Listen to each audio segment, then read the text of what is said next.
So I should be live now, and we're back in Season 2 of the CPU Tournament series. My laptop had to update, which is why, or not laptop, but Streamlabs had to update in between this stream and the last stream, which is why it took so long, but I've had everything set up for some time. Got some new stages, got a lot of new characters for this season, including CPU number 16 being Joker, who was added in the 3.0 update that came a little bit after the last CPU tournament ended. And hold on one second. Sorry about that, my throat was kind of hurting and I needed to drink some water and I didn't want to drink it into the microphone.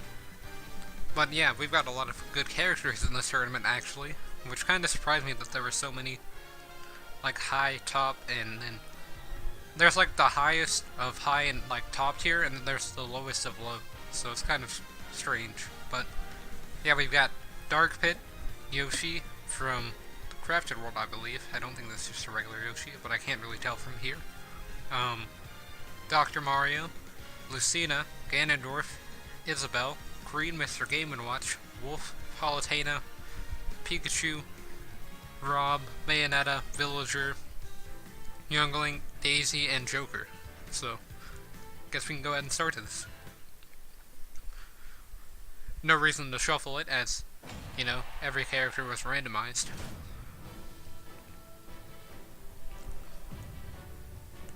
Yeah, we could see Joker fighting Bayo, or Bayo fighting...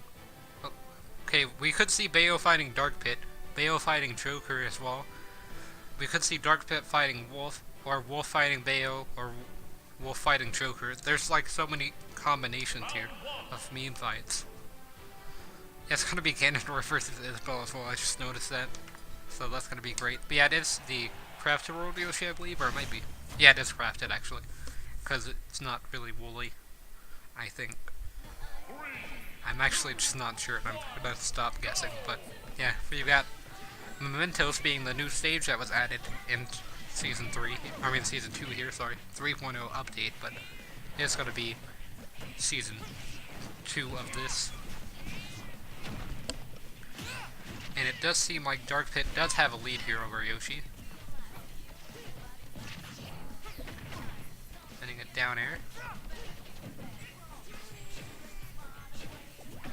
Yoshi landing a dash grab into a down air of his own, although Dark Pit punished it with his down air. Didn't space out that fair properly and got punished by Yoshi with a grab out of shield.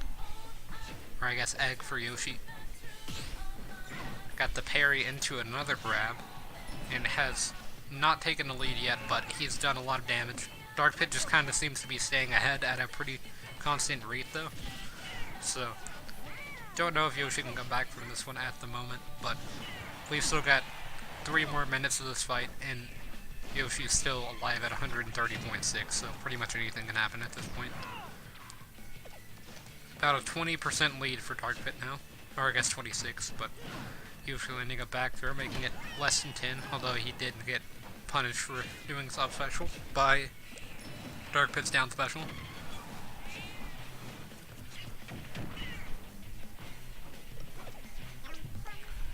Gets hit by the egg lay into an up smash from Yoshi. It's not enough to give him the lead, but Dark Pit does take the lead with a stock from down smash at Yoshi at 170%, so Yoshi was kind of just dead there, but Dark Pit's just going to be dead there in a few seconds, what I was going to say, but then he died to that up air.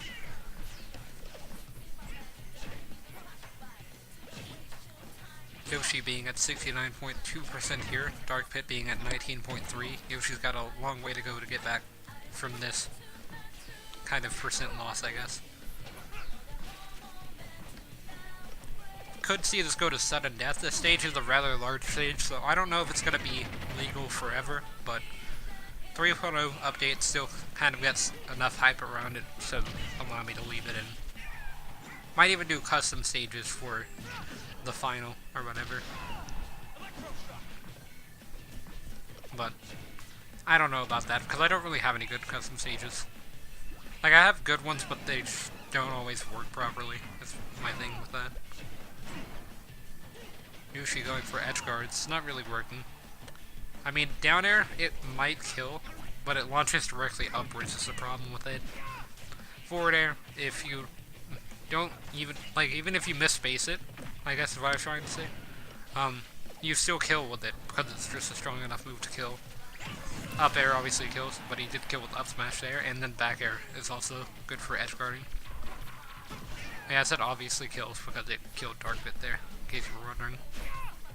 Not that I expect everyone that watches this to know that Yoshi's up air can kill at like 150% or whatever Dark Pit was at.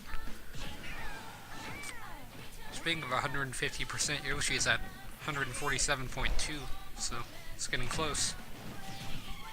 And he does reach that mark, although he takes a down air from Dark Pit and punishes with Nair.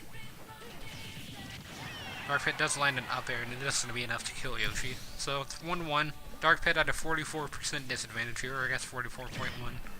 He gets hit by that forward smash, so it's going to be even more. Yoshi trying to edge guard with the egg, even though Dark Pit's at the ledge. I mean, I guess he could go for a ledge trap, but that's not really how you set that thing up, landing 2 up smashes in a row on Dark Pit. And a Nair, while Dark Pit's trying to use the Silver Bow. And lands a down smash for a kill, actually. That was actually a really good mix-up from Yoshi. I didn't expect it, but it's really fast on startup, and if you land the first hit, then you don't get punished, because then you can land the second hit for free. Now we have Dr. Mario versus Lucina. I like both of these characters, so I don't really mind who wins and who loses. Lucina's my main, but I like Dr. Mario in this game. He's fun to play as. I kind of have like a pocket Dr. Mario, is what I call him, where I just bring him out in certain matchups he's unexpected. And I actually should disable this song from the music list, as I'm tired of listening to it. But we're gonna be listening to training mode here. I'm watching Dr. Mario destroy Lucina currently.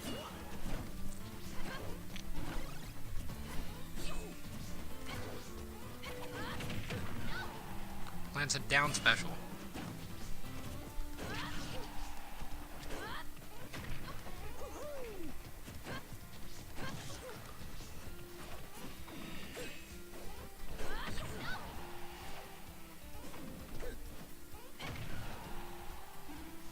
I almost landed that pill, which would have been a really good edge guard for Doc.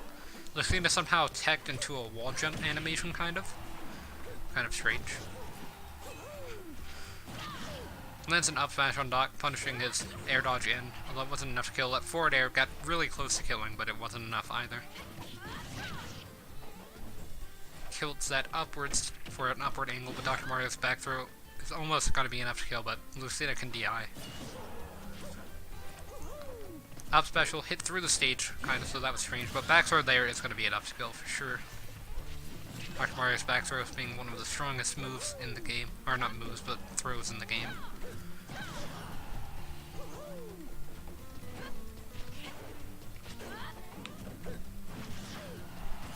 And he is going to die to the tip of down air connecting out of his shield. Lands a back air into up smash from Lucina into another back air, and lands a Nair, although it trades with Lucina's forward air, I believe that was. Gets pill into up air, and another pill, although tries to go for a grab. Lucina attacks the pill hit, shouldn't allow him for the grab. He was in a position to down air, but he opts for down special instead, and it almost killed. He didn't get Lucina, but he still went for the edge guard with up air, and it was enough to kill. Because his up air actually launches opponents forward, so it's a really good tool for edge guarding, and like a really good bait, because most people would think you would go for a forward air or something, and so when they see you go underneath them to up air them, they kind of drop their guard, and then, yeah, that kind of happens. But down air, gets tagged by Doc, so he's going to live. Gets hit by another down air, but he was able to just kind of not take any knockback from the hit, or at least not enough to put him in a bad position. He does land pill into grab there, although he opts for up throw, and didn't really get a follow-up off of it. He's now in a pretty bad position, although he does get out of it with an air dodge, and punishes Lucina's spot dodge with forward smash. What's weird to me is Lucina, even though I consider her to be, like, in the top 5 characters in the game, she never really wins any of these games. Dr. Mario has won more games than Lucina has. And including this season now as well. So now we have Ganondorf versus Isabelle here. and this fight's gonna be interesting, to say the least. It's gonna be at Midgar,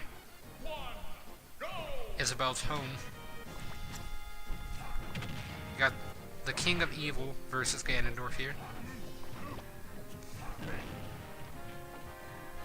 Or I guess the third piece of the Triforce being the, like, Triangle of Power. Is what I always call him. Because he's the power part of the Triforce. And in this game, he doesn't really disappoint that. He's one of the strongest characters in the game for sure. Isabelle somehow managed to fly with Uppy, even though both of her balloons were popped. I still don't understand how that works, but it's fine, I guess. Ganondorf can kill in about 3 hits, although Isabelle has survived a few more than 3. And did gimp Ganondorf with the fishing rod, so she does take the first stock. Although Ganondorf needs to just land like another hit to be able to kill Isabelle at 98% for sure. Forward smash would have killed around 50, so Nair still not going to be enough to kill because Isabelle actually DI'd. Lands a bit of a combo there on Ganon. Has to be really careful against the projectile. Even though it's not that strong, it's probably the worst projectile in the game. It still beats Ganondorf, so, because it's a projectile. Tries to go for the volcano kick. It's not enough to be able to do anything with Isabelle. The forward smash does go. And that's because the volcano kick missed. Punishes the fishing rod with down special, actually, after getting a kill from forward smash. Isabelle almost at kill percent now. Now she is at kill percent.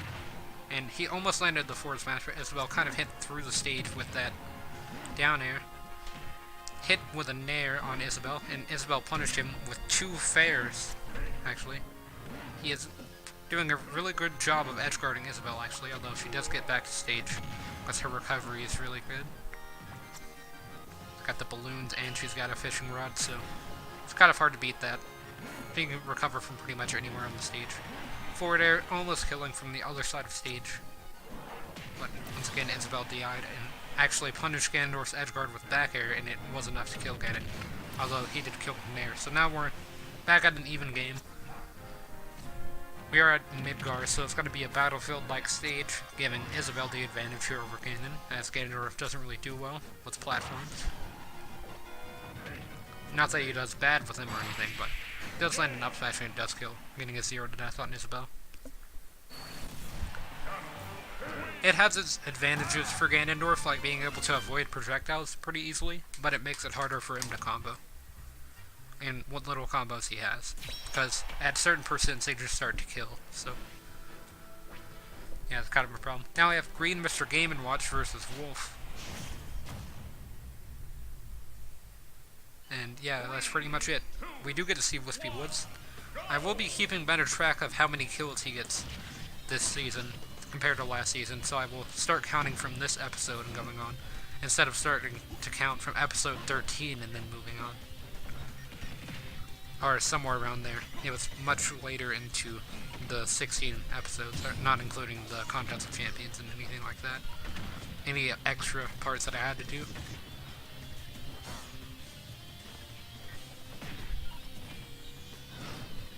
King Dedede could come to spectate opponents here, as he did win the last CPU tournament, if you didn't know.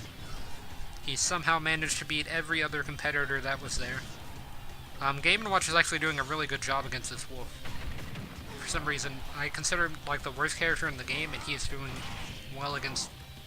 I guess he's the 3rd best character in the game now, he's kind of fallen off.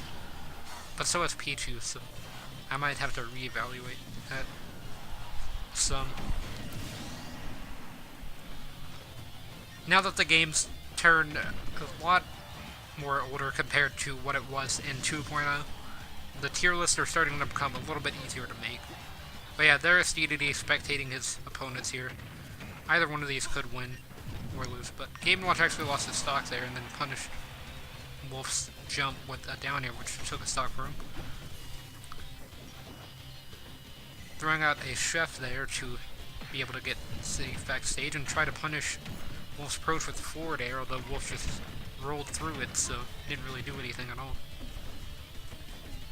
He could have used down special to reflect it, but same thing with those up airs. Seems Wolf's doing his own thing.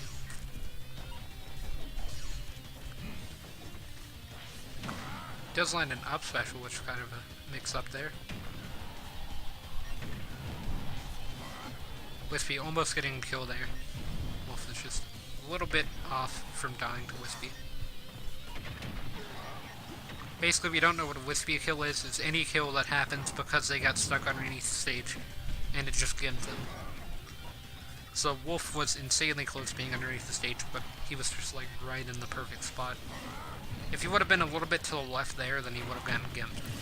Because his up special would have just ran into the stage and Wispy would have killed him. Basically is how it works. Wolf kind of making a string out of missed attacks almost, but it does seem to work out well for him. Game & Watch had a lead against Wolf at the beginning here, although now it's kind of gone. Unless I just wasn't paying that much attention and it was actually Wolf with the lead, but I think it was Game & Watch with the lead. I didn't really say whenever he lost his stock or see it. And he doesn't land down special. Game & Watch should be bucketing these, because if he gets enough of the projectiles into his bucket, then obviously he gets a free kill move. Same thing with like a 9. He tried to do Nair into 9, which you gotta give him respect for it, but it's not really gonna work. He could try to camouflage into Wispy's leaves at the top of his head, and he does bucket one of the projectiles, so at least he's somewhat listening. Like, what I would be doing if I were Game & Watch is just landing with bucket, because Wolf only seems to try to punish landing with either dash attack or laser. Yeah, that was an obvious sign that he was gonna laser, but he does take the game with back throw. So Wolf is moving on to round 2.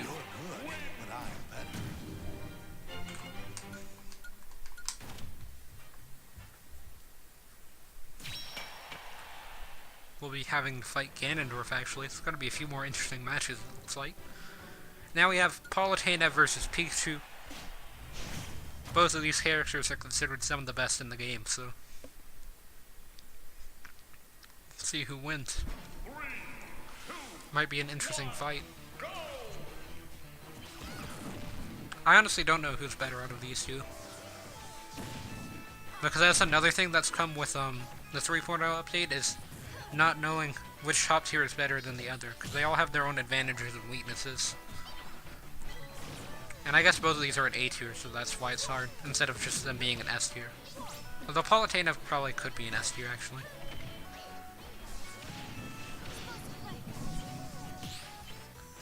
Like Palutena, she has a lot of good combo tools. She's got Nair, which combos into itself a few times, can combo into forward air, back air, pretty much anything.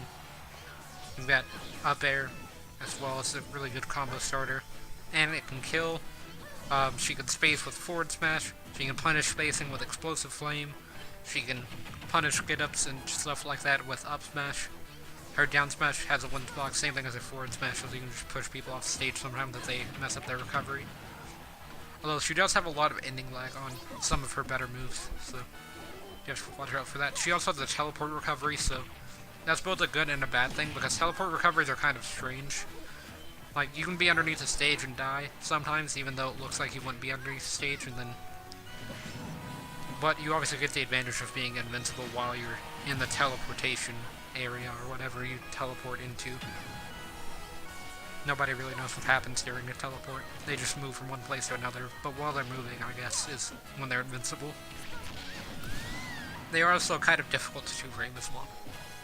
And Palutena has decent 2-framing with down tilt, because it's active for a pretty long amount of time, so you can just throw it out whenever people are somewhat near the ledge and be pretty safe. With Pikachu, you get the advantage of being able to combo pretty much all of your moves into yourself, like with Pichu. I think I said Pichu, but I meant Pikachu. Get a stronger Thunder, although it's not as fast. Most of your moves are actually stronger than Pichu, and you don't damage yourself whenever you do them. But because of this, you're slightly larger, which is both good and bad, because Pichu kind of has range problems. Pikachu has the same problems, but they're a little bit easier for Pikachu being a larger character with larger tail and larger hitboxes and stuff like that. His edge guarding is really good. Same thing with Palutena, they both have insanely good edge guarding, so that's something to think about. His projectiles, I would say, are better. Explosive Flame's not bad, but it's just predictable like that. And then you can dodge it pretty easily, and if you do dodge it, then you get a free punish. With Pikachu's Thunder Jolt, you can follow it up into stuff. You can do the same thing with Palutena, but you can only follow it up with like Neutral B. You can't really follow it up with a Smash Attack or a Grab. Or at least it's much harder to do so. Pikachu also has the advantage of being smaller. He's not the smallest character in the game, obviously, but he is a smaller character, so he is somewhat hard to hit sometimes. So even if you do space your moves, he might just miss, and Pikachu can punish you.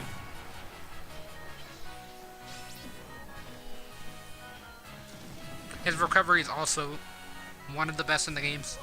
Only reason it's not the best, I would say, is because of Snake being able to blow himself up with C4 pretty easily and being able to recover from pretty much anywhere. Pretty consistently. And Pikachu can punish pretty much any type of recovery with his projectiles and stuff. Like Thunder can punish recovering high, and then down air, and Thunder Jolt can punish recovering low. Forward air can punish recovering mid. So you've got a lot of options for edge guarding. And it looks like Palutena does win that game. I didn't really talk about the game, I kind of just talked about the characters, but I should move back to the game after this. I thought it might be interesting to talk about my top tier dilemma, I guess, and why I can't pick certain characters over others. So now we have Game & Watch versus Bayonetta. Not Game & Watch, Rob, sorry. I don't know why I got those two confused. I guess it's because they both are kind of older characters in terms of like when they're, I guess, games released. Rob's not really from a game, but you know what I mean. Like, they're not young by any stretch of the imagination. And Rob is a member of a dying race. Well, the last one. All of the other Robs died in Subspace Emissary whenever they decided to blow up the subspace bomb with them there and sacrifice themselves. Except for Rob, he's the only one that survived. Because Subspace is a very nice and friendly story. Up smash.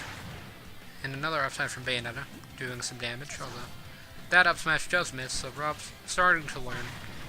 She does light a forward smash, which is kind of just Bayonetta's game plan in Ultimate, is just to spam smash attacks. Or at least that's what I've seen 90% of Bayonetta's do.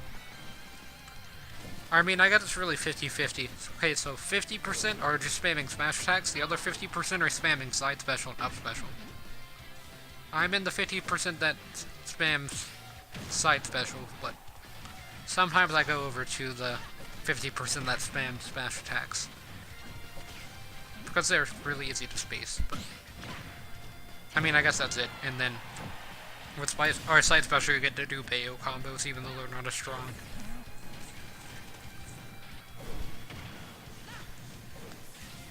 That somehow hit Rob. I have no idea how that worked, but it did. Dodges the up smash there.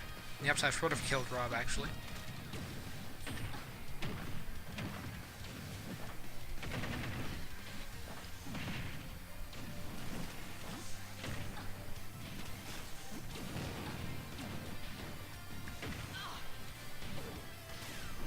Misses a neutral special and gets punished with up smash, actually.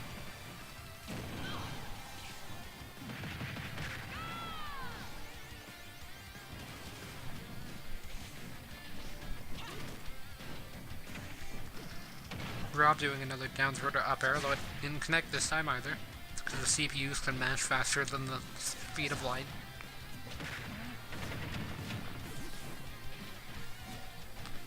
They probably don't have a controller anymore after that level of mashing, but it doesn't really matter to them.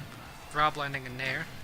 Tries to punish with up smash, although Bayonetta was nowhere in that area. Tried to punish with up smash again instead of up air, whenever up air would have started working and killed. but I mean, it is Rob.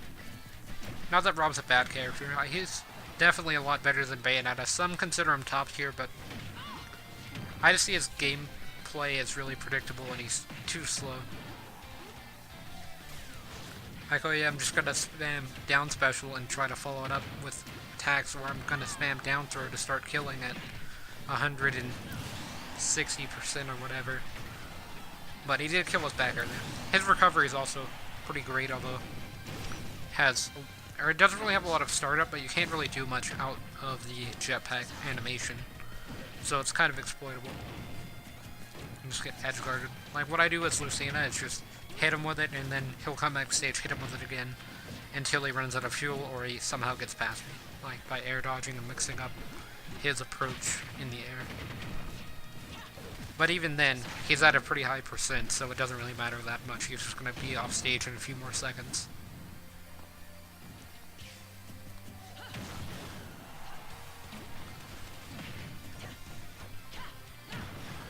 Back air. Not going to be enough to kill Rob. Bayonetta being said to be one of the worst characters in the game by all the Bayonetta mains is actually winning, although Rob's starting to come back.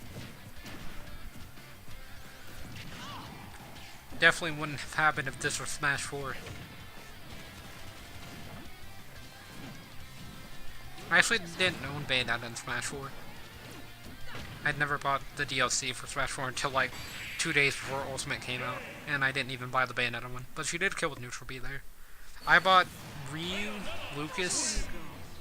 No, I didn't even buy Ryu. I bought Cloud and Lucas actually, and then I bought all the stages. And it wasn't 2 days before Ultimate came out. It was like 2 weeks or like a week before, somewhere around there.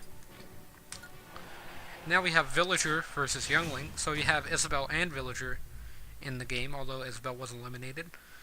Both having to fight Legend of Zelda characters from the Nintendo 64 era.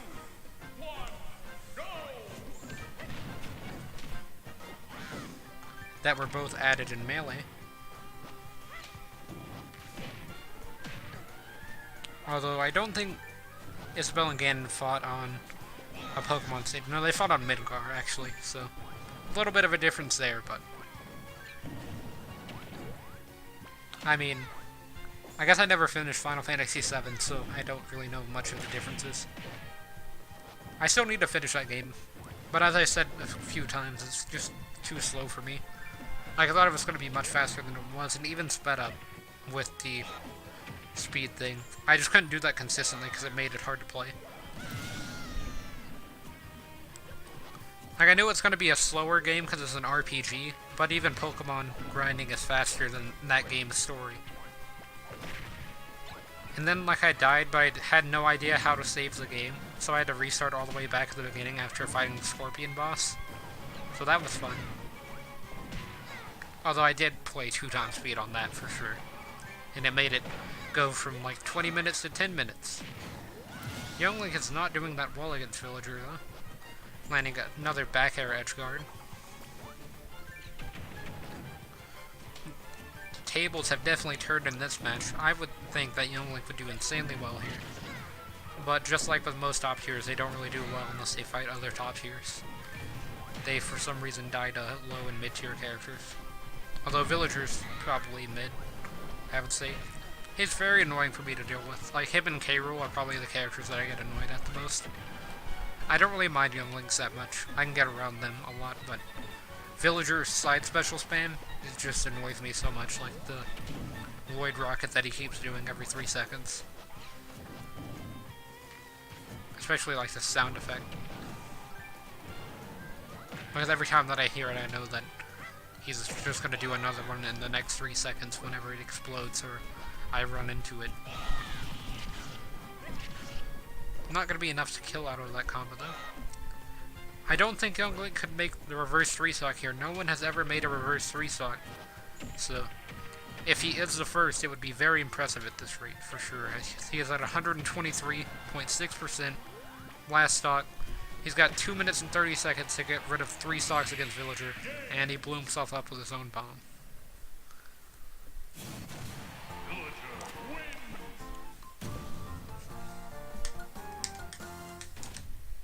well, Villager has gotten the first restock against Toon Link in the first, or for the first episode of Season 2, so, yeah, that happened. Now we have Daisy versus Joker. I could see Joker winning this because Daisy doesn't do well in these games for some reason. Like these CPU battles. She does well in real life tournaments, but not CPU tournaments. And I haven't actually seen Joker in CPU that much. I've only fought him once in random, and then once when I actually chose Joker to be a CPU enemy to see how the Joker CPU played Joker. But I think it was when I was playing Samus is when I got to fight Joker for the first time in just like a random CPU battle on Samus Day, which was 3 days ago. The same thing happened to Plant. Like, I didn't fight a Plant for a very long amount of time.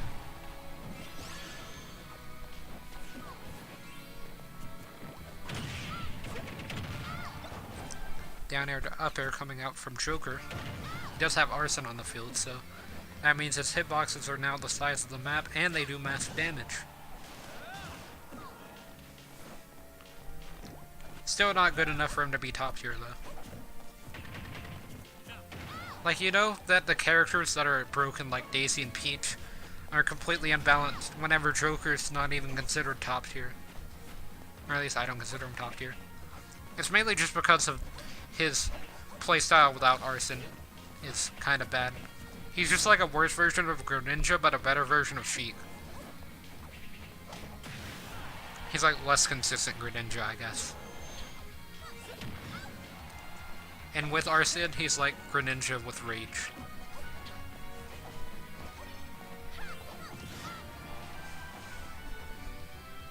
Well, Daisy's still staying alive at 162.5. Surviving the side special from Joker. And the Nair, somehow. Still alive. She's a very light character, so that's why I said somehow. Not just the fact that it's Daisy. Trying to land a few aerials, but Joker's parrying. Which is the counter to Peach and Daisy. But that's the main problem, is that the only counter for Peach and Daisy is parrying. And like outspacing them, which is kind of hard to do, but I guess I'll kind of go over that more whenever I play as Daisy and Peach, like how to counter them. You know what's weird is Bowser is actually a really good match against Daisy and Peach, which is kind of ironic due to their games, but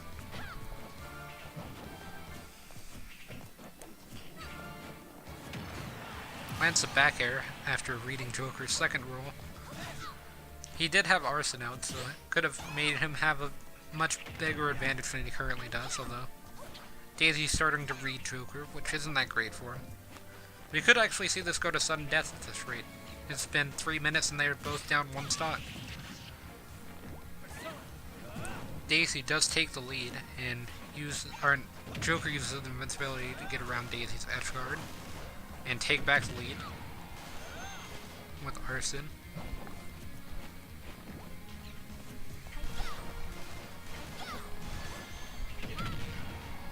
Lands fair. Nobody can really edge guard Daisy, but not even Arsene, even though the hitbox has increased.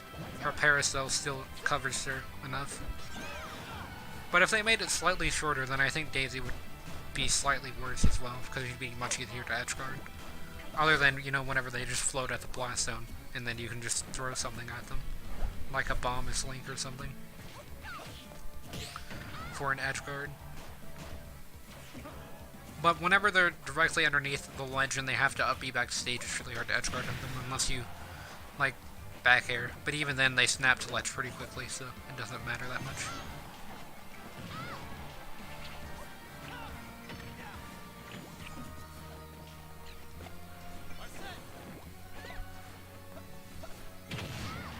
Back air is going to be enough to kill Daisy from Joker, though, so he has the lead here.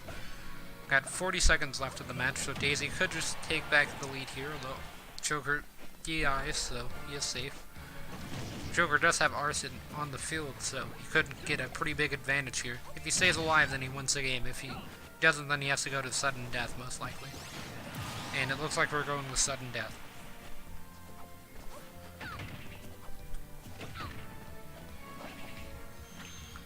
Part of me hopes Joker wins, but part of me knows that he's probably not going to win sudden death. This is Joker's first game of the CPU tournament, so he's probably just a bit nervous. Daisy's been here for an entire season. Or at least almost an entire season. Yeah, that's what I thought was going to happen, actually. I didn't get to say, but I was like, Daisy's just going to side special, and then Daisy just side special, and it worked. Yeah, it looks like top tiers are currently dominating, and then there's also Villager, Ganon, Dr. Mario, Yoshi, and Bayonetta. So I guess top and high tier is what I should have said. And that would have included a few more characters like Ganon. Although Yoshi and Doc are mid, to me at least.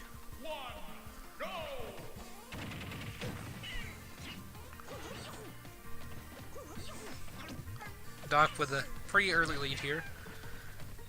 Yoshi did get an egg lace, so it's not going to be a 0 to death for Doc, but it's kind of as close as you can get traded with that, although it did get hit by the down special. Tried to up B out of shield, which isn't a bad option.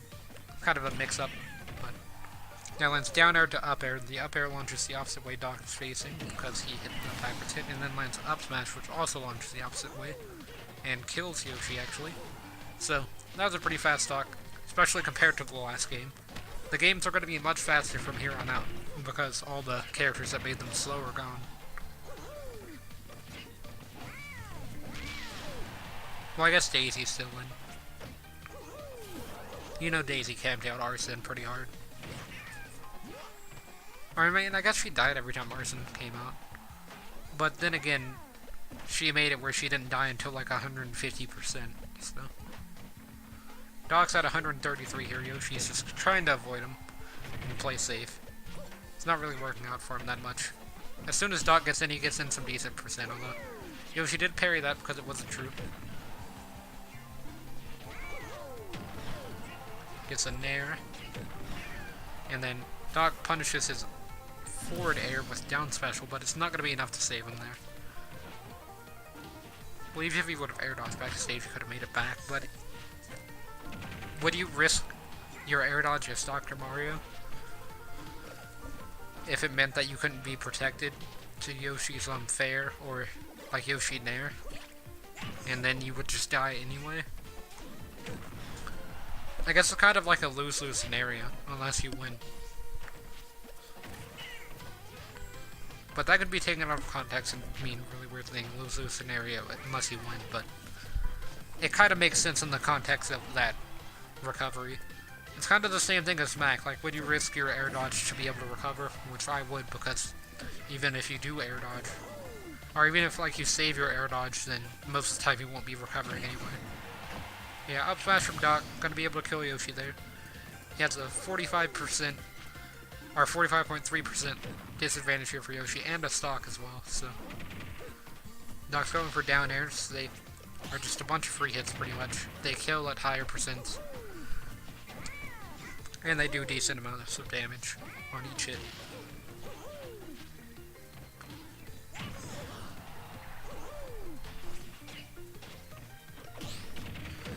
Yoshi tried to punish with up B, I mean not up B, but up smash out of shield I believe, but Doc was just down specialing, so it didn't really matter. Yoshi would kind of have to punish all hits of the down special. I mean not punish, but parry all hits of the down special for that to work. And I don't even know if you can do that, because there are some moves that you can't really parry all hits, you just have to parry the last hit. If possible, at least. Because some moves are too fast, like Yoshi's down air, for example.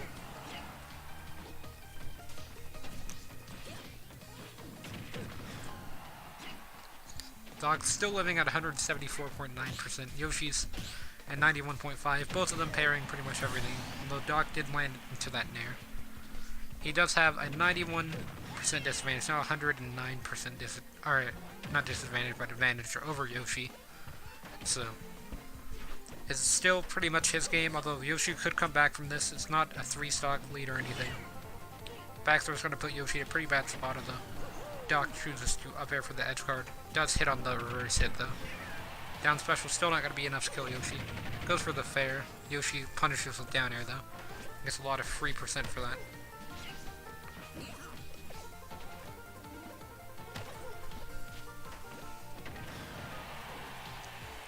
Yoshi's still living at 168.4. A back throw from Doc would kill at this percent, but up air is also going to do it.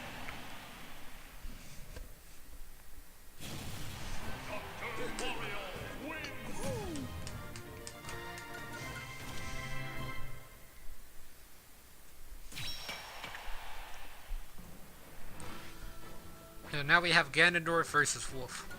And if you haven't been able to tell already, there are characters who have been in the Contest of Champions in this season still. The only one who's not allowed to be in any tournaments currently is DDD. But whoever wins this is obviously going to be in the next 4 tournaments, and then after that tournament, they won't be allowed in, and stuff like that. But DDD is currently the only character that's banned because he won the last CPU championship. And Wolf knows the matchup and punishes with a footstool, which does kill Ganon. Both of these guys are pretty heavy hitters, although Wolf, he's kind of just damage over time and can kill, but Ganondorf doesn't really do that much damage over time. Because most of the time, by the time that you're at like 40%, you're dead. Against Ganondorf is kind of the meme. Don't know why he would go for a dash attack there. But interesting choice. Up smash, not going to be enough to kill Ganon. Hits the tip of the up air through the stage there.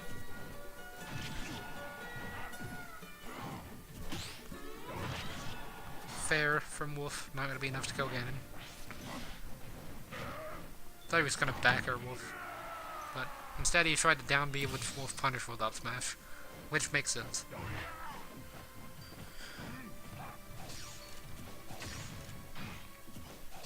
Wolf's laser is starting to do less percent because it's starting to become stale. Lands a nair, although the first 6 gets parried and then Wolf punishes. I believe it's how that went. Forward tilt from Ganondorf's going to be able to take his first stock. Just got to take 2 more of those and you get a reverse restock. If anybody could do it, it would be Ganondorf actually. Lands down tilt into dash attack. Tries to go for Volcano Kick, but it misses.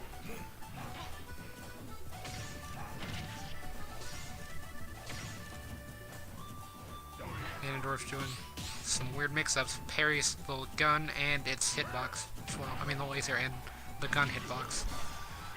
Wolf lands down tilt into side special. Tries to footstool Ganondorf, but Ganondorf makes it back.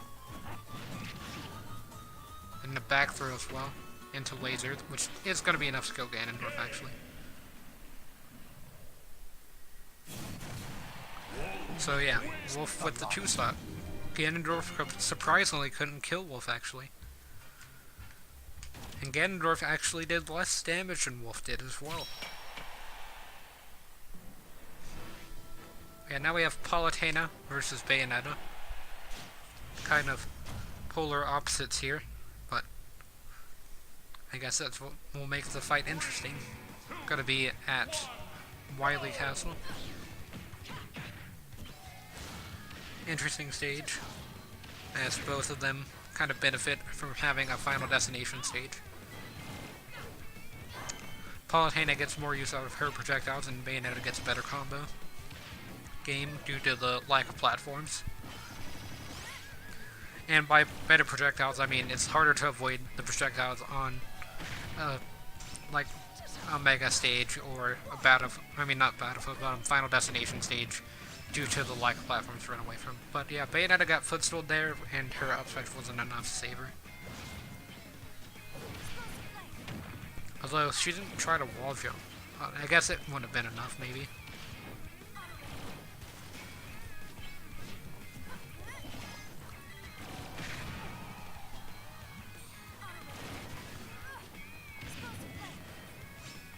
Yeah, that's the thing about Explosive Flame. It's just really good for like anti-edge guarding, anti-air, anti-approach.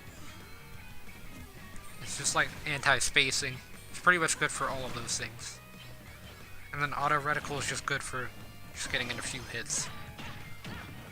And even if you miss auto reticle, it's pretty hard to punish it compared to explosive flame for sure. Up smash catches Bayo's jump. Yeah, Palutena I would say is like the best counter pick for sword characters. And pretty much just the best counter pick for any character actually. Yeah, explosive flame's gotta be enough to kill Bayonetta there. She can just punish sword characters pretty severely. She can punish their spacing, their approach, their edge guards with explosive flames. If she hits you with a nair, she gets a bunch of free percent. Use slide special to punish characters like Lucina recovery with the wind boxes if she times it right, but that's actually an incredibly hard time to pull off. Looks like down airs would be able to take Palutena's first stock here. Not saying that reverse 3 stock is impossible, because I've seen a lot of reverse 3 stocks in very strange situations, but this one would be a difficult one to pull off to say the least. Though Bayo had a really good recovery there against Palutena's edge guard.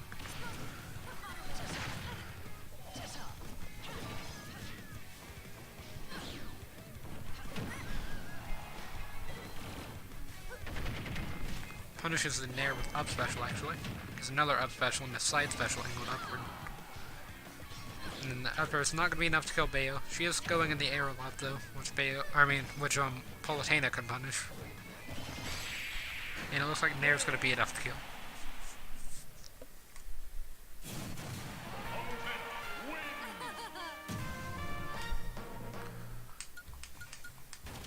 Yeah, that match was pretty fast compared to the first match of round 2.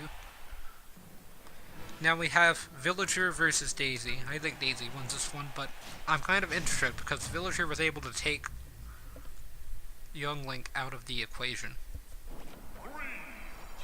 And we are going to be fighting on Castle Siege.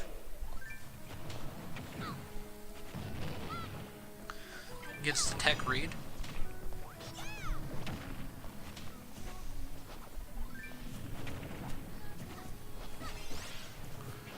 Dash attack, but misses the dare. Daisy does have advantage here.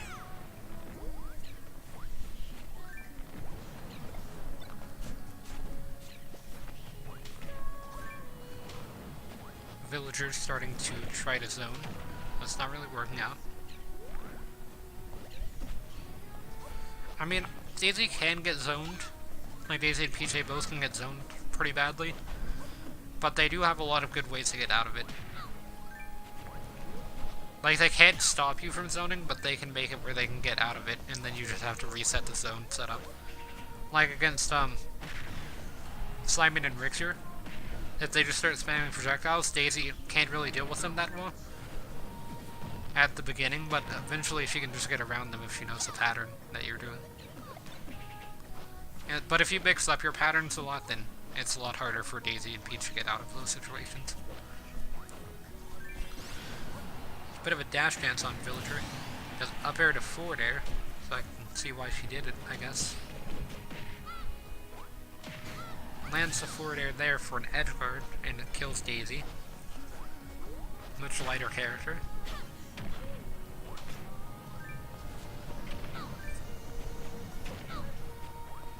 And Villager is actually taking the lead here, with forward air and side special, and nair being the 3 moves that Villager has used. I believe he has put the tree in the ground once and then tried to land aerials that aren't forward air and nair, and they just didn't work out. Although Daisy got a really good edge guard there. It wasn't enough to kill, but did a lot of damage. Made really good use of the parasol to punish the up special having the balloons pop, even though it wasn't enough to kill Villager, because for some reason having your balloons pop means that you go upwards instead of downwards. And did... Okay, that was actually a really good combo there. So he dropped the turnip away from Villager on like his right side to hit into the down smash. And Daisy, upbeat, toward the ledge, tried to go to the other side of the stage, but it just wasn't enough, and you could tell that she was kind of frustrated at herself, shaking the control stick to try to go back, but it just wasn't enough. Really hate to see that kind of stuff happen. That kind of like annoys me, but nothing you can do about it. It's much better to just stay there because you can try to get a hit with the Parasil, but still. Always frustrating whenever that happens to me. Although Daisy went from one side of the stage to the other, so I guess that was kind of just her own fault. She didn't like barely miss the ledge or anything, she literally just ran from the other side of the stage to the other to try to grab the ledge and go from one ledge to the other, basically, is what she was trying to do. But you have to touch the ground first to do that.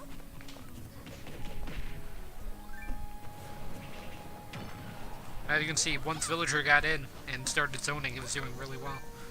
But it's as soon as he approached Daisy that Daisy got an opening.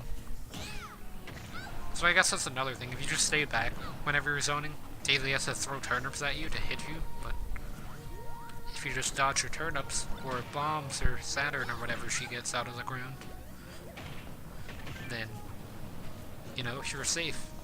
That axe would kill Daisy at this percent, so gotta play around that. If Villager comes out on top of this, just say I would be very surprised. Unless he landed a fair there, and I was like, well, that is like the 15th time that he's used that match. But yeah, he's actually starting to mix up his aerials. He's used up air now, which is the 5th move that he's used. Other than, you know, like the 3, I guess. So I guess it was the 6th. But Daisy just realized he was going to start nairing her shield to try and shield pressure, so we just hit the B button once, and the counter Toad came out of nowhere and destroyed the Villager by throwing up on him.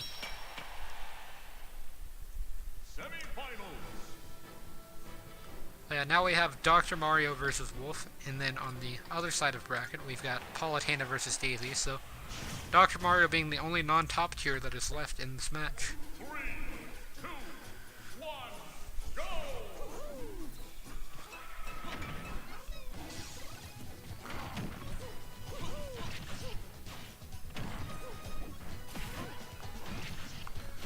Wolf kind of just beating him in the air, so also beats him on the ground.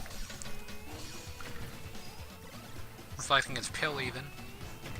Dr. Mario not reflecting any of Wolf's attacks at all, and then gets back aired for a really early kill there. Or I mean not early, but it was pretty fast.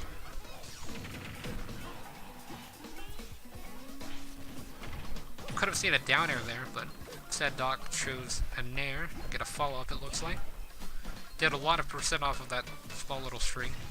About 70% from whenever he died, so that's the thing about Doc, is whenever he gets in and starts hitting you, it hurts, but as soon as you get him out of there, then there's not much he can do to approach. If you thought Mario's approach was bad, then slower Mario with a slightly better projectile is going to be that much better. And I mean, not slightly better, but a better projectile isn't going to be that much better. Because Pill is actually one of the best projectiles in the game. Yeah, down special is going to be enough to kill Wolf there, so I would say it's an even game. Doc's done a 70 hit combo before. I mean 70% hit combo before. Not 70 hits in a row. I'm pretty sure you don't even survive 70 hits in a row as Dr. Mario on 3 stocks. Unless you just do some, you know, pummeling.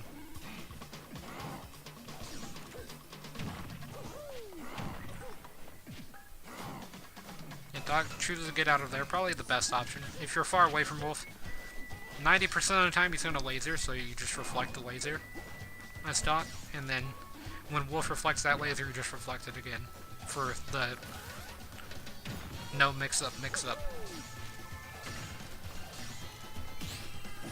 Though Doc's really not reflecting anything, he's just kind of there. He is parrying a lot, though.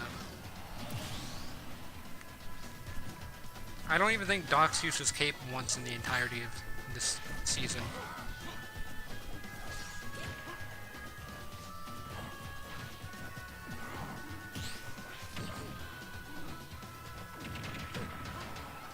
Okay. Starting to see a comeback from Doc. I really hope Doc stays, but I know he's not going to win this fight. Kind of just an underdog in this entire thing. Yeah, side special. Didn't get the spike hit. So he's gonna kill. The thing is, if he was like 1 pixel to the right, he would have been in the spike hit and lived. but he was just spaced out just enough to where side special would kill. So yeah, Wolf moves on to finals against either Palutena or Daisy. Daisy being the best character in the game currently, and Palutena being one of them, but technically not the best. She's a really good counter pick against Daisy though, and this is a preferable stage for Palutena. So, pretty much anything could happen here, I guess. At least I would say she's a good counter pick for Daisy. Her playstyle just punishes pretty much everything that you do. But then, if Daisy punishes you, then she gets a lot of follow-up. Whenever Palutena punishes you, she just does, like, 10% maybe. Depending on the punish, obviously. If it's Explosive Flame, then you get a lot of percent, but if it's Neutral B, then it's not that much. Up smash is gonna have more percent, and then, you know, aerials are gonna have less percent. But that's, like, Palutena is probably the best punishing character in the game, I would say. Is what makes her such a great character. Whereas Daisy's just better at pretty much everything, except punishing. Yeah, gets the air dodge punish with Explosive Flame, which does kill Daisy. And then grabs to counter the counter.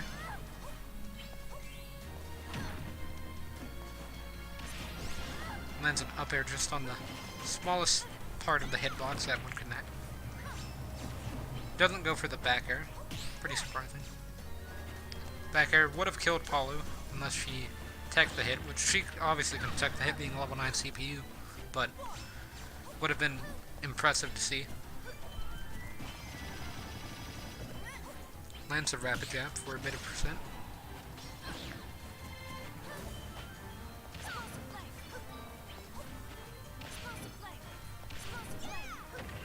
Barely misspaces that forward smash and then gets punished by down tilt from Palu.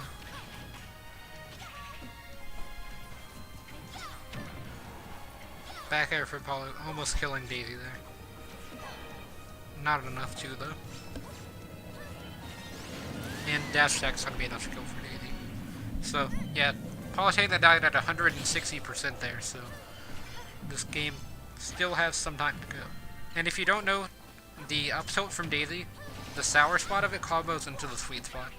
So you can just spam up tilt, and then I'm pretty sure it combos into the sweet spot one more time at lower percents.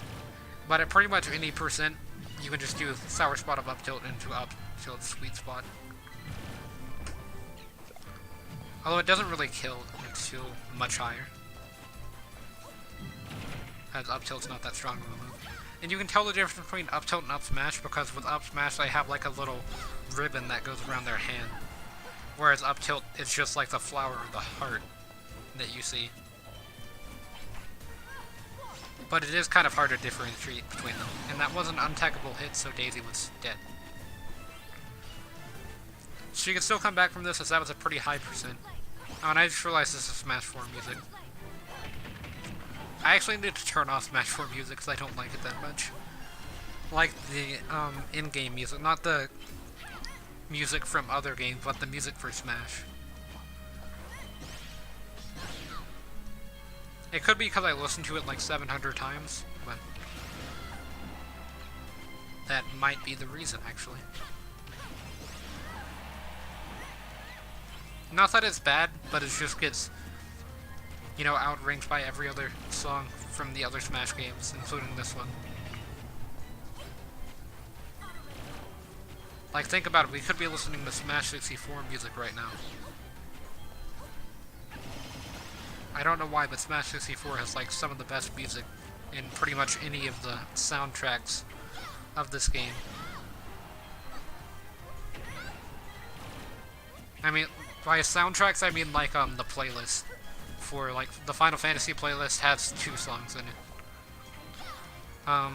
The All one, which has, like, every song in the game, has, like, 960 songs or something like that.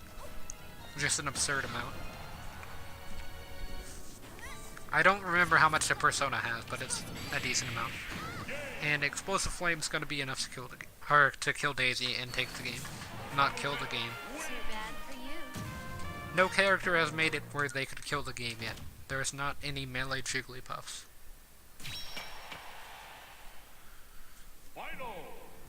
Yeah, now we have Battle of the Top here. So we've got Wolf versus Palutena in finals here.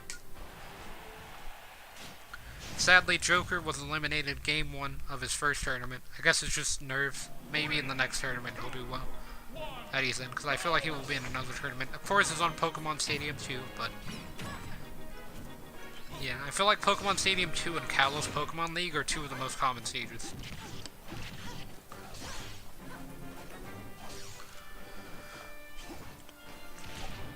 But I actually like, what's it called? Castle Siege. I think it's probably, like, the best stage. Because it's so small that you don't really have to worry about projectile characters that much. Because most of the time it's just like a one-on-one fight. Even though, like, you can use projectiles on the stage, there's also the slant. Like the slope that's in the middle of the stage that projectiles can just run into. So it just makes it where it's like a true one-on-one fight.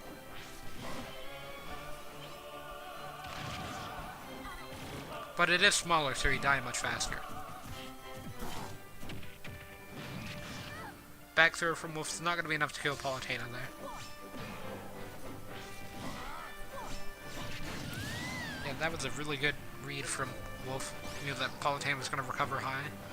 Or even if he didn't, that was still a good reaction from Wolf. And I was actually going to say Wolf does really well against Palutena. He's like the one character that I would say is like even or +1 against Palu. So yeah, I really expected him to edgeguard Palu there, and he didn't do a good job of it, but when she got to the stage he was able to up air. And then loses the stock to Palu there. But he's still ahead. Positive in percent.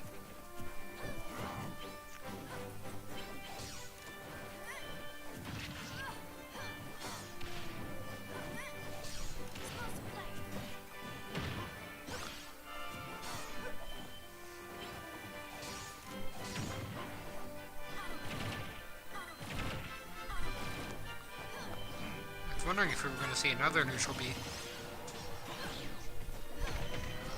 See a forward tilt. Really good for anti-approach as it kind of just lingers there. And it's pretty safe on shield actually because you can space it out. Yeah, forward smash to punish Wolf's spot dodge there. Just the universal spot dodge punishes forward smash. That's pretty much the only thing it's good for other than killing. Because pretty much all forward smashes are, I mean, unless you're playing as a sword character, they're not safe on shield. So it's just not even worthwhile to throw them out most of the time. But if you're playing like Simon and Richter or Lucina, Marth, Rory, Chrom, like just any character with a sword, you obviously have more range. Palutena's got decent range with the wings, but if you miss it, she has like a lot of in lag on her wings. On pretty much any move that uses her wings, she has a ton of in lag.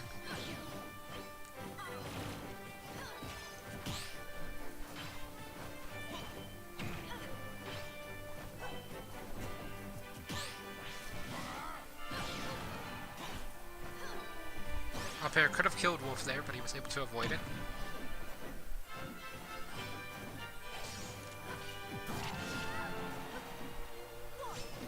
So, in 2.0, Palutena couldn't make it to the pre-COCs, or the COC in general, because she couldn't win a tournament. But after they nerfed her projectiles, she seems to be doing a lot better, and Nair is actually going to take it. Even though I can't speak, but yeah, she actually won. Too bad for you. So it seems like the projectile nerf actually buffed her. And Palutena is going to be the winner of this first CPU tournament. But you know what? I could just try to do another CPU tournament inside of this one. Although I don't know if I'd be able to finish it, so might as well go ahead and start it. Yeah, so basically what I'm going to do is I'm going to have Palutena CPU here. She's wearing a green outfit, so where's Dark Pit at on this list here? It's going to be somewhere in the middle. Oh, I see him. He's from Brawl, so go ahead and get the green outfit on, and then everybody else has to become random CPUs. just like before. But that was a really good starting roster, I would say, of characters. You had Ganondorf, you had Isabelle, Joker, you had Dr. Mario, Lucina. Pretty much any character that I want to see at the CPU tournament was there. Except like Incineroar, Plant, K-Rool, and Ridley weren't there. And then Falcon also wasn't there.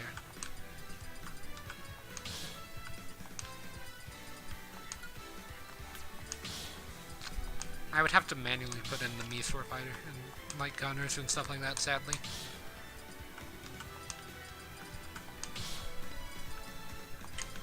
You can't just get them in random, and I like my things to be as random as possible. So that way there's no, like, unjustness to them, I guess. So, DDD can't be in this tournament, and I don't see him anywhere. Let's go ahead and shuffle this a few times. Okay, so, we've obviously got Palutena, who won the last tournament. We've got Wii Fit Trader, Luigi, Shulk, Corrin, Lucario, Dark Samus, Falco, Lucas, Richter, Pokemon Trainer, Kirby, Meta Knight, King K. Rool, Link, and Sonic.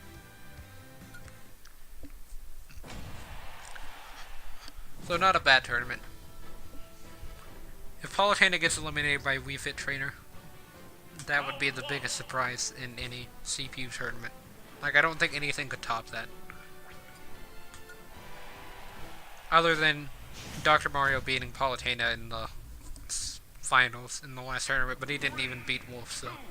Like, if he would have beaten Wolf and then beat Palutena, that would be much more surprising than Wii Fit Trainer beating Palutena to me. Yeah, we already see Falcos on Lilac Cruise, so he gets some home field advantage here, being from a Star Fox game.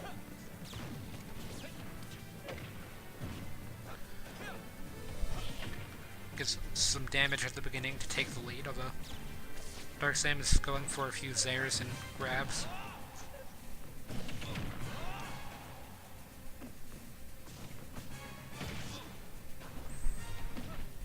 Tries to go for a down tilt to edge guard Falco, but it wasn't enough.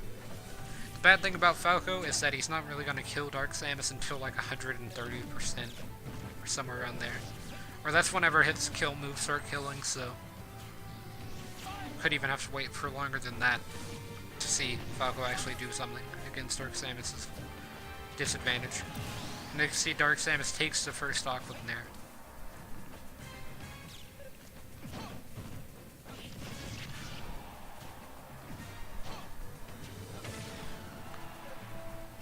Dark Samus is one of the heavier characters in the game due to like the power armor, so definitely gonna live that.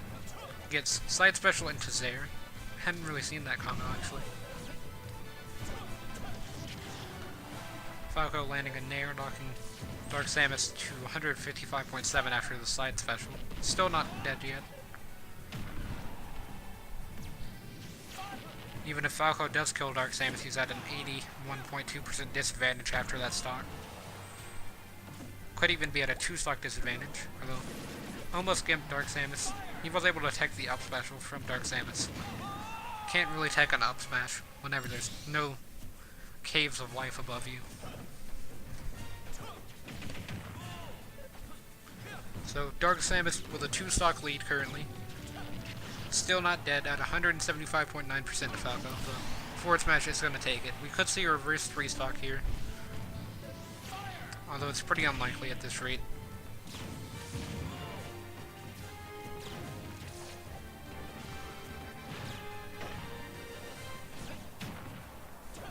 Dark Samus lands Nair, although Falco's starting to get a combo going.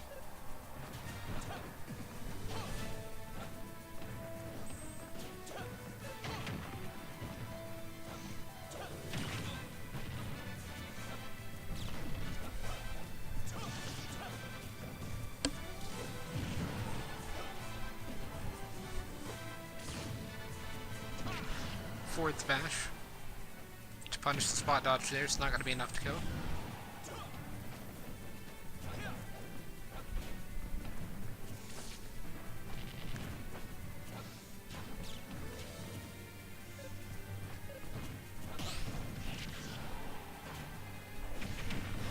And up air from Dark Samus isn't going to be enough to kill either.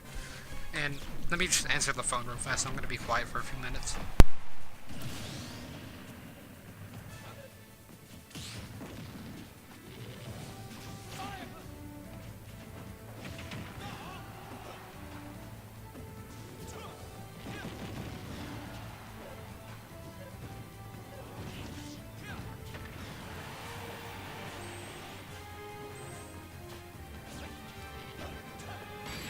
Yeah, sorry about that. I missed Falco getting another stock from Dark Samus, although Dark Samus was able to take the stock from Falco with down tilt. Just had to answer the phone. And I dropped my phone, actually. That could have ended very badly. Like, I almost dropped it on the little outlet that has it where my Switch is plugged into the wall and TV and stuff, so that could have messed up the entirety of the stream. But it didn't. So now we've got Lucario versus Corrin. Pink Lucario, actually.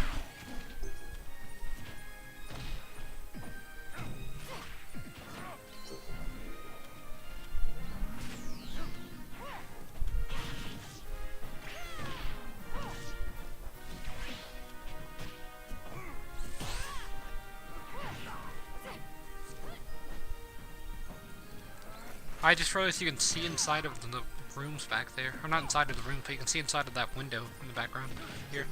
But yeah, Lucario's kind of at a disadvantage, even though he has home field advantage. It's not enough to save him in this fight, it looks like. Corrin's projectiles just beats out his. And Corrin also outranges with the sword and everything. Corrin actually got a lot of buffs in the 3.0 patch. So, I think Corrin could move up an entire tier from all of the buffs. Her Tipper, I guess it's Tipper, hitbox got increased. She pretty much got a lot of damage buffs as well. Lucario just SD'd there. Her projectile obviously got nerfed in the universal projectile nerf thing in 2.0. I mean in 3.0, but yeah, a lot of her hitboxes just got a lot better for Tippers and stuff like that. Don't know why they chose her over Marth, but I mean, it's not like Marth suffers currently with landing Tippers because there's no micro spacing.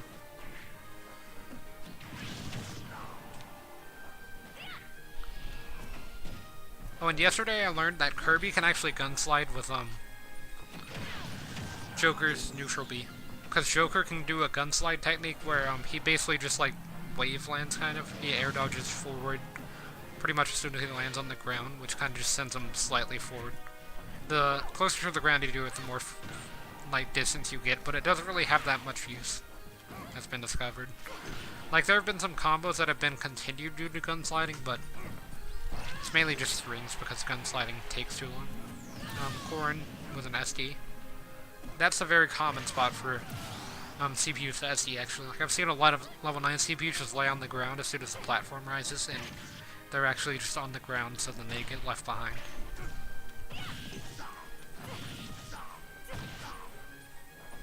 Yeah, Corrin landed double dash attack into air actually, I believe that was, not up here. But yeah, Kirby can pull it off pretty easily. Like all you have to do is just jump, hit B, and then hold forward for Kirby. Whereas with Joker you have to short hop the gun, so it's a little bit harder to pull off because you have to make sure that you short hop. Yeah, Corrin with another SD. There have been 3 self-destructs in this entire game so far.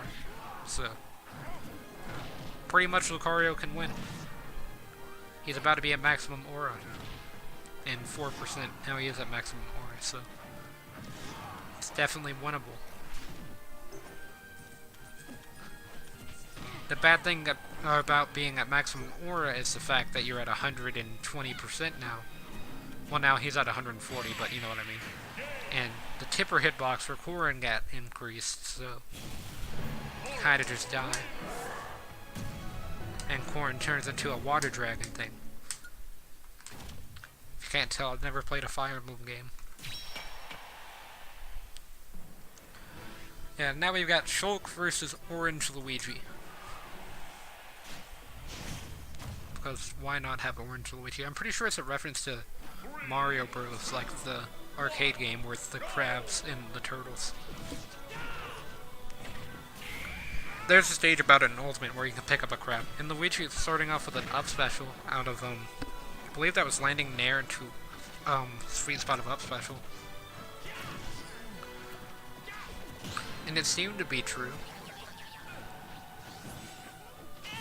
It obviously only works at lower percents because the knockback of the Nair would be too great, but still pretty impressive combo. Lands the Zair into, up air. Apparently Luigi's Zair is the most powerful Zair in the game, in terms of like killing. It kills at like 300%, where most Zairs kill at like 350%, so... Or something along those lines of the knockback of Zair.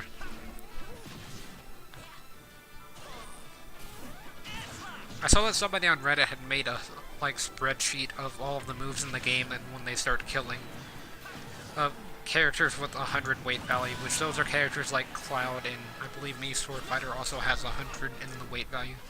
It's not really the average weight, but it's kind of towards the middle.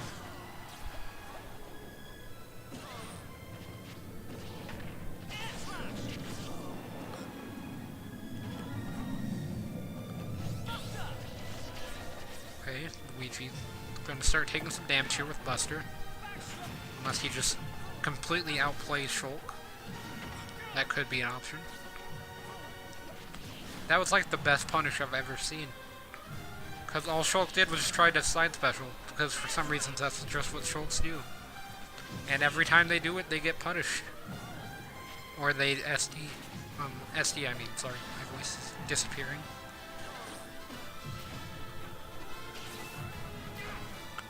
Did he just gimp him with the sweet spot of up special because he re-wrapped the ledge and he... Or did he two-frame him with the sour spot of up special, I mean? Luigi alive at 170.8% against Shulk's Nair.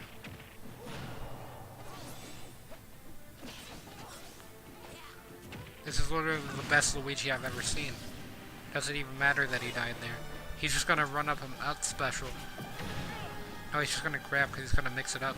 I would have just up special Shulk for going for a side special. At 100%. Like even at 20% I wouldn't go for it.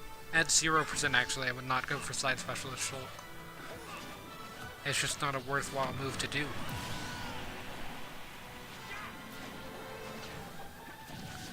It's like, sure, if you have a 3-stock lead, your opponent's at 999% or whatever, then, and you have the Smash Art activated, then why not go for a side special? But it's still too risky of a move. That could just cause you to get 0 to death.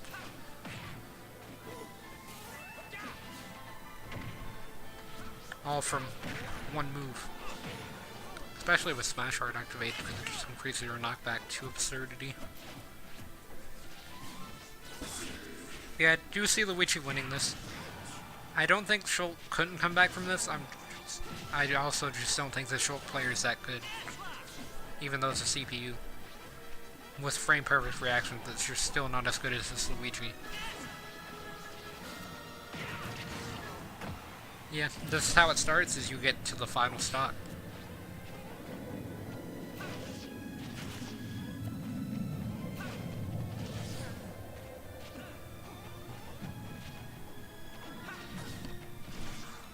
Cyclone's gonna miss for Luigi. He's currently getting 0 to death by the Shulk. And yeah, now it's an even game. Well, now Shulk's in Smash Art, so one of you is gonna die. There you go, Luigi. Say one of them is gonna die within the next 3 seconds. That's kind of what happened. That's just what happens whenever Shulk activates Smash Art in a last hit scenario. And now we've got Wii Fit Trainer versus Palutena.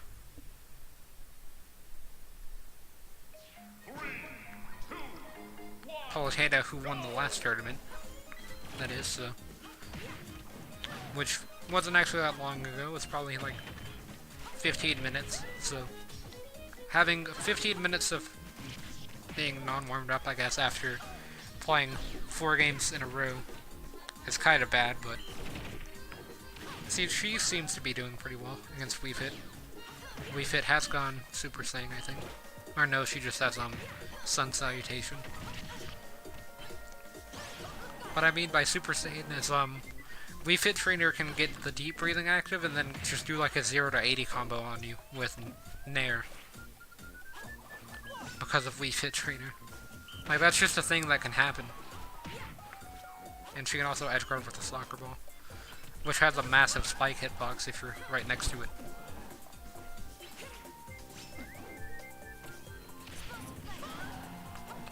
But things like that can also happen to Wii Fit Traders. They just run straight into the explosive flame. Back air is going to be enough to kill for Paulo there.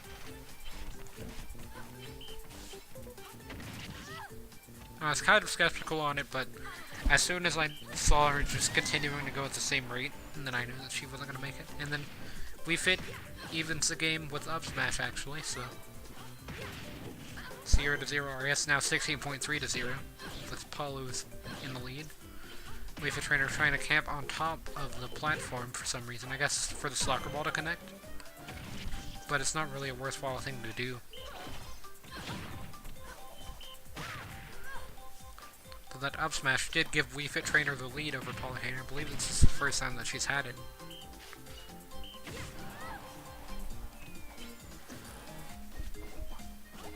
Not that Palutena's disadvantage state is the worst in the game or anything. It's probably actually one of the best.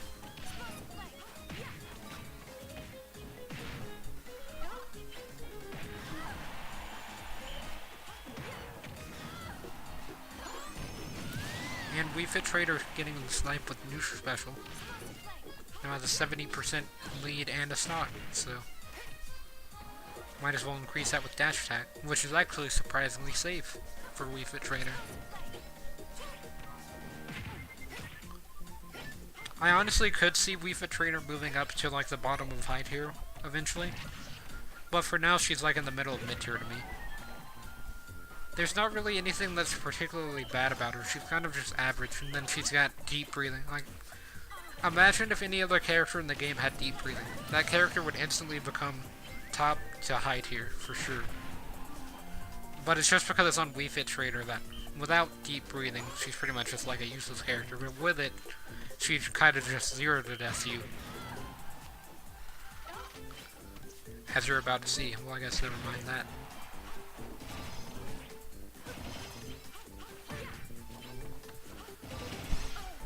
Guess this is how a comeback starts. I thought she just spiked her, but no, she didn't even go for the sweet spot. You're wobbling. Try to keep your balance.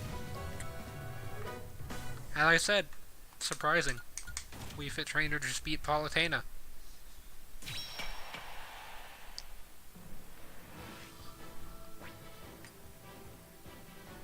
I'm not going to skip this battle. Might only have enough time for like round 1 or round 2, and then I'll have to leave for a few minutes and come back, but I might have enough time for this entire tournament. If I do, this is the last one I can do for sure.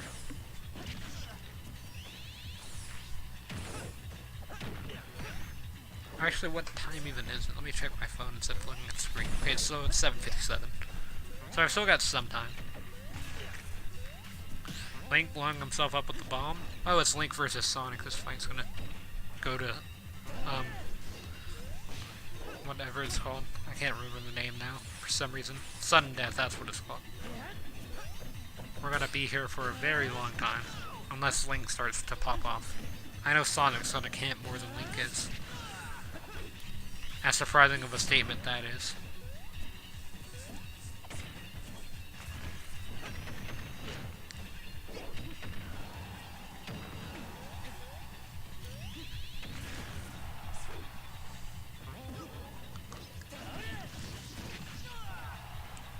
The thing is, even without spin dash canceling, I still think Sonic's a pretty good character. Because he's so fast that he has like probably the best punish game outside of Palutena. Like, Palutena has the best, Sonic probably has the second best punish game. Because he's just fast enough to pretty much cover every option. Palutena's got enough projectiles and stuff to cover every option. And like enough massive hitboxes, but Sonic can just be there. Within 3 seconds.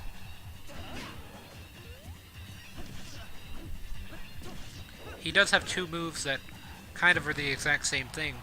Like down special and side special. But obviously side special is much better because that's all Sonic's use. I thought Link was going to blow himself up to get back. So he could have blown himself up and then up specialed Sonic outside of the explosion, which would have been a really good punish for Sonic's edge guarding. Which is surprisingly pretty good, because you would think he would kind of work like Fox, because they're very similar characters, except Sonic doesn't have a laser and Fox doesn't have spin dashing. But they're both pretty fast and they have a lot of similar moves. But yeah, he just has better edge guarding, because he has forward air. His back air is really good for edge guarding as well, but forward air is just much more consistent. Because you don't have to reverse aerial rush, sorry. Up smash number 3 from Link here. Sad was all 3 connected, and then he punished Sonic's jump with the neutral B, which was kind of just impressive.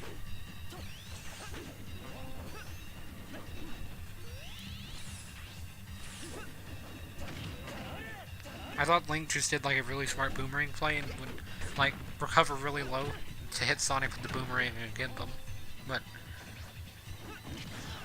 that would have actually been like the smartest thing I've seen a CPU do.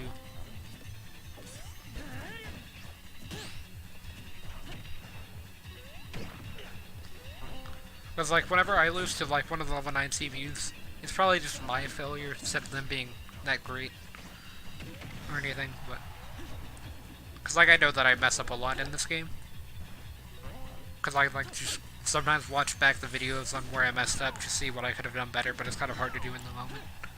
Like if you've played the game, you kind of understand what I mean. But whenever I've played CPUs, the smartest thing I've ever seen them do is to use Snake's C4 to blow themselves up to recover. And I've kind of talked about them doing that before. And that starts happening around like level 6 CPUs will start to do that. So whenever you get to level 9 CPUs, which is what I normally fight, and then things kind of get out of hand. And then I fight a lot of lower level CPUs and like my for fun stuff where I play with items. But that's just because I like to play for fun there. So I just like to relax and use the items instead of fight with the characters. I also have a mode that's like a Pokemon battle, but it really only works if you have like another person. You can't really play it with CPU, because they don't really understand the rules. So basically the rules are you can't fight each other with your attacks unless you do like a dash attack or a forward smash, forward tilt accidentally, or if you hit them with your recovery. But your main goal is to kill each other with the Pokeballs that spawn, and whatever Pokemon you get, instead of killing with your attack like forward smash and stuff. And so the first 2 players must get the Pokeball at the same time, so you can't start out with somebody having 1 Pokemon and then somebody not. You both have to start out with 1 Pokemon each. And then whoever grabs the most Pokeballs from there wins pretty much, unless the other person just SDs a lot. So you pretty much want a fast and heavy character. Like I was using Fox because I could only play Fox today whenever I played it some. But the best character would probably be... Actually, I don't know who that would be. Bowser's actually up towards the top because he's heavy. He's like the heaviest character in the game, obviously. But and he's actually like pretty fast for being a heavy character. So you want to be a fast and heavy character like Bowser, pretty much. You could just play with like a weight up spirit or something if you were playing with spirits, but I mainly just play regular Smash, but with Pokeballs are the only thing that can spawn, and you can only find on Pokemon stages. They're like where battles take place, not like this stage. So like Pokemon Stadium and Kalos Pokemon League, those are 2 of the stages that you can play on. But this stage you just fight in the city, so it wouldn't really make sense because you don't do any battles inside of Luminois City. If I remember Pokemon X and Y correctly. The games, I mean. Yeah, King K. Rool, still alive at 149.9%.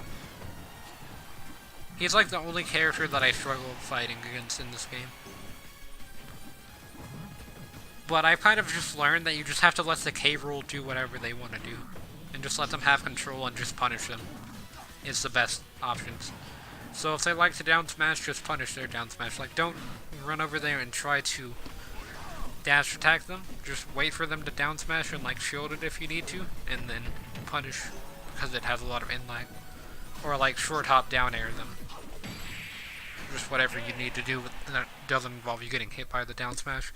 For their neutral special, if you reflect the projectile back at them, but you make it where it seems like it's about to hit you, they'll most likely stop holding down neutral special to continue using the cannon. So then you can just hit them with the projectile then, if they start to approach. But if you do reflect it, then they have to absorb the projectile, if they are still holding B by then. So then you can just punish them absorbing the projectile. And we're going to see a Flare Blitz within the first 3 seconds of the match. To no one's surprise. Got Twitch Charizard here. Kirby opts for the Squirtle hand. Kind of strange.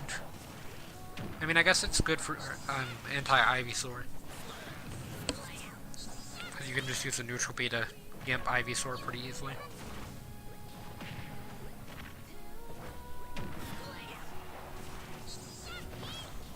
And I just realized that Kirby gets the Squirtle tail from the hat. I always thought he had the hat. But until yesterday, I didn't even know that Kirby got different hats for the different Pokemon. Because I never really thought about it, and I didn't play Kirby against Pokemon Trader until yesterday. But then once I did fight it, it made sense.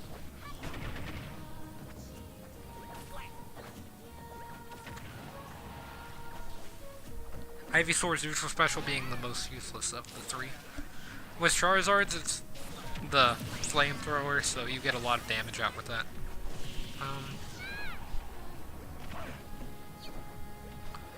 So the NES games for May are going to be Donkey Kong Jr., versus Excitebike and Clue Land. Okay. Still not worth $20. I mean, there are a lot of good games on there, but I don't know. I would rather just pay $20 for like an NES collection rather than have to buy online to play all the NES games. You know? And Charizard just downed Kirby at like 10% and killed Kirby. So, yeah, sadly, Pokemon Trainer is most likely going to win this one. I was going for Kirby, because I like Kirby. I mean, I don't really like Kirby more than Pokemon, I just like Kirby more than Pokemon Trainer in this game. Because Pokemon Trainer just doesn't interest me at all. I like playing against Pikachu, Pichu, and Greninja whenever I play as a Pokemon.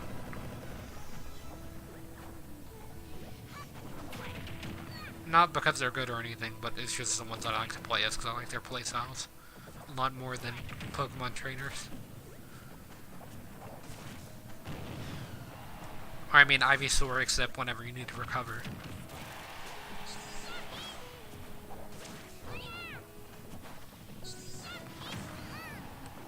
And then Charizard's best move is down special, for sure. Like, pretty much every time that I'm Charizard, I either go for a down air, a side special, or a down special. Yeah, Squirtle is going to be able to forward smash Kirby there for the win.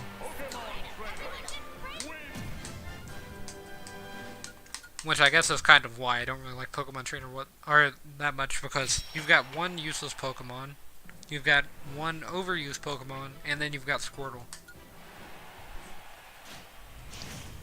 And now we're good to see Richter versus Lucas. 3, 2, 1, go! At Unova Pokemon League.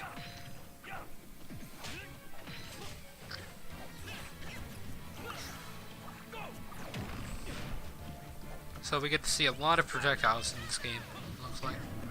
So, looks like Richter's the only one throwing out projectiles currently. I mean, Lucas did PK Thunder, but That's kind of a strange projectile to me. I don't really count it as one, but it technically is one. PK Fire is a projectile though to me. It just makes like more sense to me because you can't really control projectiles. To me, like the homing missile, or I mean not homing missile, but the Nikita from Snake doesn't really make that much sense to me to be a projectile because it's more like you're just playing as a hitbox, is what I consider it. That's the same thing with PK Thunder. Whereas with most projectiles, you know what direction they're going to go, but all you can do is just summon them. You can't really control them after that.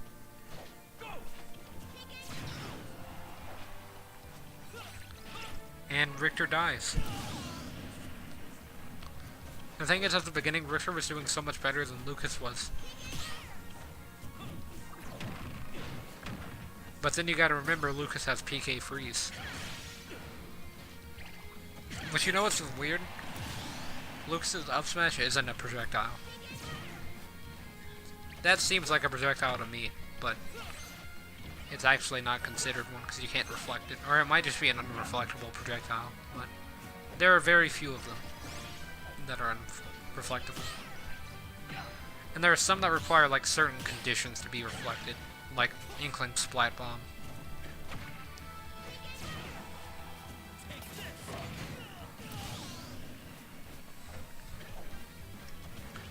Yeah, I forgot that Lucas has the bat to reflect projectiles with. I thought he couldn't reflect, or he couldn't deal with any of Simon's projectiles, but then I realized that he has the bat, which reflects all projectiles, except Splat Bomb from Inkling.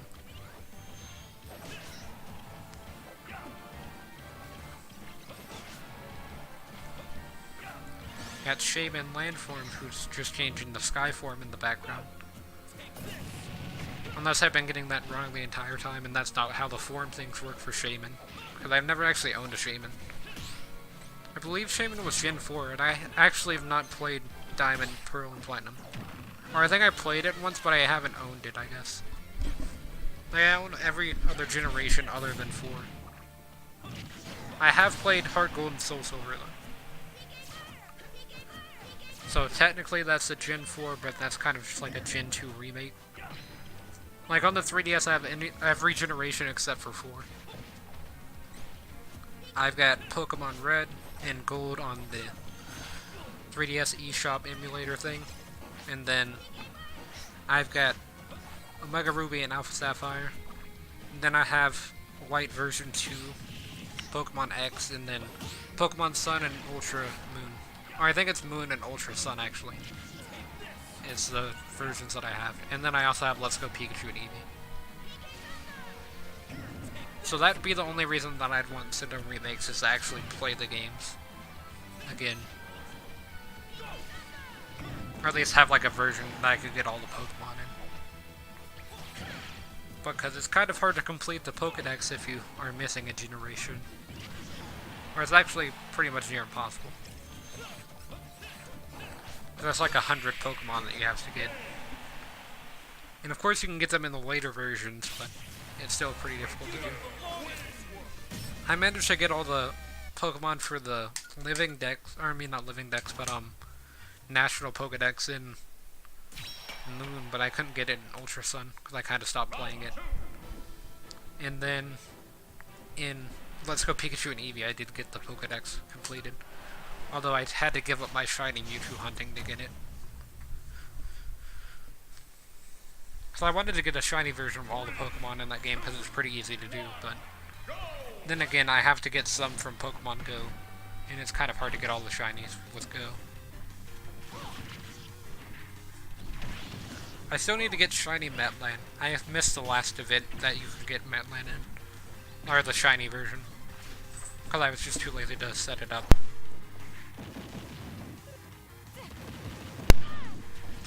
But yeah, this is going to be the last game that I do in this stream, and I'm going to do like a little follow-up stream that finishes all the rest of these viewer battles. I mean, not viewer battles, but CPU battles. So yeah, Samus is at 89% now after that dash attack. Corrin's at 81 after that down air, and now's at 119 after the neutral special. Roll, get up, read.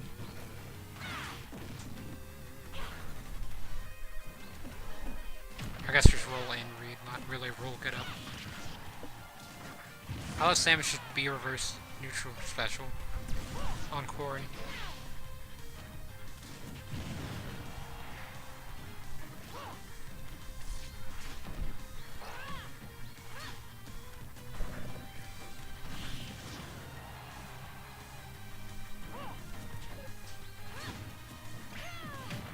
And down smash is gonna be enough to kill Corrin there from Dark Samus. Kinda got confused who I was spectating there. But yeah, Dark Samus running into a lot of projectiles now from Corrin.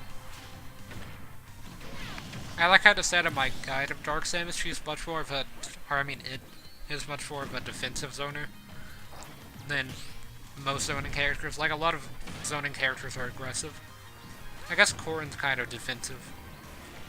But she mainly uses her projectiles to set up, like neutral special. She just uses that to get a follow-up dash attack or forward air or something, because it stuns. That's kind of like the same thing with Zero Suit. Mario's uses hits for setup, and so does Doc. Use it for grab confirms and follow-ups off of the grabs. Or they just use it to sometimes combo, although it's a little hard to combo off of fireballs.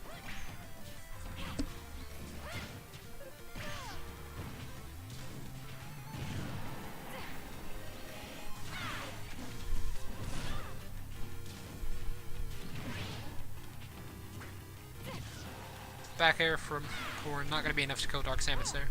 She has had like a 40% disadvantage currently, so it's kind of thinning the gap out now, but if she takes this stock, then she has a chance to win this. All those matches have been pretty close. Samus going for back throw instead of up throw. I guess so. It could just nair there. I keep saying Dark Samus, just Samus, so I keep getting it confused, but whenever it's Dark Samus, it's it because it's like an alien or something. I don't really know much that happens in Metroid because I've only played the first one. But that's all that I know of that entire thing. Like, I know Ridley killed Samus's parents, and I know that Samus is the same person as Zero Suit Samus, except in the power armor, obviously. And yeah, that's basically all that I know about Metroid. Because in the first game, you don't really get an explanation on anything without, like, the manual. Because the manuals in NES games had all of the lore stuff. That had all of the enemy names and Mario and stuff like that. Although in Super Mario Bros. 3, I believe it was, you got to see all the enemies' names, or that could have just been all the places' names. I don't think it showed the enemies in that one. I forget which game I'm thinking of that showed all the enemies' names at the end, in the credits. I know it was an older game though, like for NES. And Dark Samus is going to be able to kill with footstool to down air on Corrin. Pretty sure the footstool would have killed, and that would have been disrespectful enough. But to then down air just to ensure Corrin's death, much more disrespectful. But yeah, I am going to end the stream here. Whenever we get back, we get to see Luigi versus Wii Fit Trainer, which is honestly going to be the best match that happens in Season 2 so far. So, yeah, I'm going to be back. Or, I guess we had Isabelle versus Ganon. But that's just funny because of the two characters. This one is fun, or is, like, interesting because the Luigi did really good against Shulk, and the Wii Fit Trainer did really good against Palutena. So, yeah. I'm sorry that I have to split the stream into, not really half, but just split it. But I will be back pretty soon, so I guess I hope to see everyone when I get back.